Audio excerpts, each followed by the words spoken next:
Flat কাণ্ডের পর প্রথমবার প্রকাশ্যে দেখা গেছে যুক্তরাজ্যের ক্ষমতাসীন লেবার পার্টির অর্থ ও নগর বিষয়ক মন্ত্রী টিউলিপ সিদ্দিককে। কিছুদিন আড়ালে থাকার পর অর্থ মন্ত্রণালয়ে তার অফিসে দেখা গেছে। গত সপ্তাহে ফিনান্সিয়াল টাইমসের প্রতিবেদনে বলা হয়েছে, ক্ষমতাচ্যুত শেখ হাসিনার ঘনিষ্ঠ এক ব্যবসায়ী টিউলিপ সিদ্দিককে বিনামূল্যে একটি ফ্ল্যাট দিয়েছেন। এ তথ্য তিনি গোপন রেখেছিলেন। এছাড়াও তার বিরুদ্ধে দুর্নীতির অভিযোগও রয়েছে।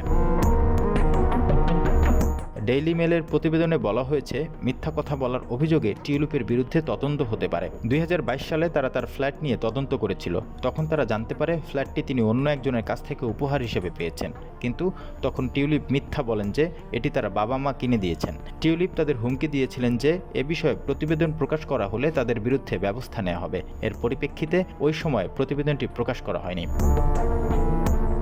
ব্রিটিশ প্রধানমন্ত্রীর দপ্তর ডাউনিং স্ট্রিট জানিয়েছে, প্রধানমন্ত্রীর মিনিস্টেরিয়াল কোর্ট উপদেষ্টা তদন্ত করবেন যে টিউলিপ ফ্ল্যাট নিয়ে ডেইলি মেলের সঙ্গে মিথ্যাচার করেছিলেন কিনা।